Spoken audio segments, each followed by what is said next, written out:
Salut, donc un petit exercice sur la notion de nombre dérivé. Donc on va faire l'exercice 1 et on nous demande, à partir de la définition du nombre dérivé, de retrouver l'expression de g' de x, si g de x égale 1 sur x. Donc ici, considérer une fonction g définie sur r étoile, à valeur dans R, qui à x associe 1 sur x. Alors vous faites attention, r étoile n'est pas un intervalle. Pourquoi j'attire votre attention sur ceci? Bon, on sait que g' de x est égal à moins 1 sur x au carré. On va le redémontrer, mais voilà, quel que soit x appartenant à R étoile. Vous auriez envie de dire peut-être que, étant donné que g' de x est négatif sur R étoile, alors elle est décroissante sur R étoile. Ce raisonnement est faux parce que vous êtes en train d'appliquer un théorème qui s'applique sur des intervalles. Or, R étoile n'est pas un intervalle. Par contre, ce qui est vrai, c'est que sur R plus étoile, g' est négative et donc la fonction est décroissante. Sur R moins étoile, elle est décroissante également, mais par contre, sur l'union, elle n'est pas décroissante. Je vous laisse y réfléchir, mais faites attention à ce détail en particulier. Donc g' de x, s'il existe, c'est égal à la limite de g de x plus h moins g de x sur h quand h tend vers 0. Autrement dit, par définition, si cette limite existe et qu'elle appartient à R, eh bien, elle est notée g' de x et c'est le nombre dérivé de la fonction g en x. Alors j'attire tout de suite votre attention sur un point que j'ai déjà explicité plusieurs fois. Quand on écrit cette limite ici, en réalité, ça signifie deux choses. Pour cela, il faut montrer que, normalement, il faut montrer que la limite de g de x plus h moins g de x sur h, quand h tend vers 0, h strictement supérieur ou égal à 0, est égal à la limite de g de x plus h moins g de x sur h, quand h tend vers 0, h étant plus petit que 0. C'est-à-dire qu'à partir du moment où vous écrivez une limite comme ça, cela sous-entend que la limite à droite existe, que la limite à gauche existe et qu'elles sont égales. En plus, ici, on souhaite qu'elles appartiennent à R. D'accord ? Donc normalement, on doit faire deux cas. Alors dans la pratique, on commence le calcul.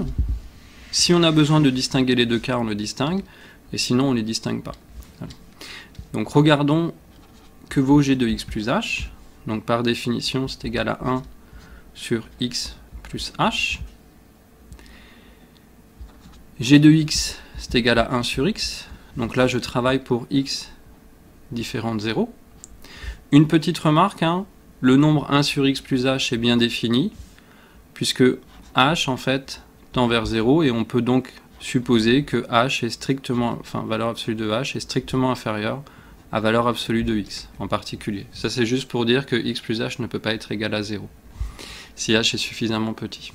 Donc, g de x plus h moins g de x, c'est égal à 1 sur x plus h moins 1 sur x, c'est-à-dire x moins x plus h sur x plus h x, c'est-à-dire moins h sur x plus h fois x. Autrement dit, si je regarde 1 sur h, g de x plus h moins g de x, eh bien ceci est égal à 1 sur h fois moins h sur x plus h x. H étant non nul, je peux simplifier, donc ceci est égal à moins 1 sur x plus h x. Donc cette quantité-là, je vais lui donner un nom, par exemple, t x de h, voilà. Donc ça, c'est égal à tx de h. Et on peut observer que limite de tx de h, et là, je vais faire tendre h vers 0. Alors normalement, il faudrait regarder ce qui se passe quand h est plus grand que 0, strictement, et quand h est strictement inférieur à 0, mais vous voyez, ça n'impacte pas du tout la limite, donc je le fais en une seule fois. C'est égal à moins 1 sur x au carré. Par conséquent, qu'est-ce qu'on déduit de ceci, en fait? Voilà. Alors ceci, 1 implique, par définition, en fait, que g est dérivable en x, et que le nombre dérivé en x, et que g' de x, qui est le nombre dérivé de g en x, est égal à moins 1 sur x2. Donc là, on a travaillé quel que soit x appartenant à R étoile. On peut définir du coup une fonction dérivée qu'on note G'. On peut la définir sur R étoile à valeur dans R. Et à tout x, je lui associe son nombre dérivé, c'est-à-dire moins 1 sur x au carré. Donc à tout x, je lui associe son nombre dérivé, c'est la définition de la fonction dérivée.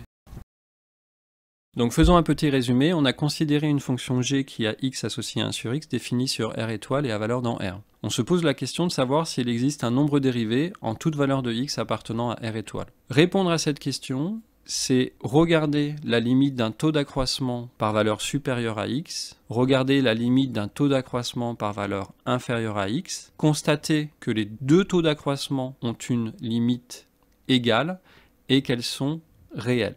La limite commune aux deux taux d'accroissement est par définition le nombre dérivé de la fonction g en x. D'autre part, une fois qu'on a montré qu'en tout nombre de R étoile, le nombre dérivé existe, on peut définir une fonction dérivée de R étoile à valeur dans R, qui à tout nombre x associe son nombre dérivé. Et nous avons démontré que dans l'exemple de la fonction g, son nombre dérivé est égal à moins 1 sur x au carré pour tout x appartenant à R étoile.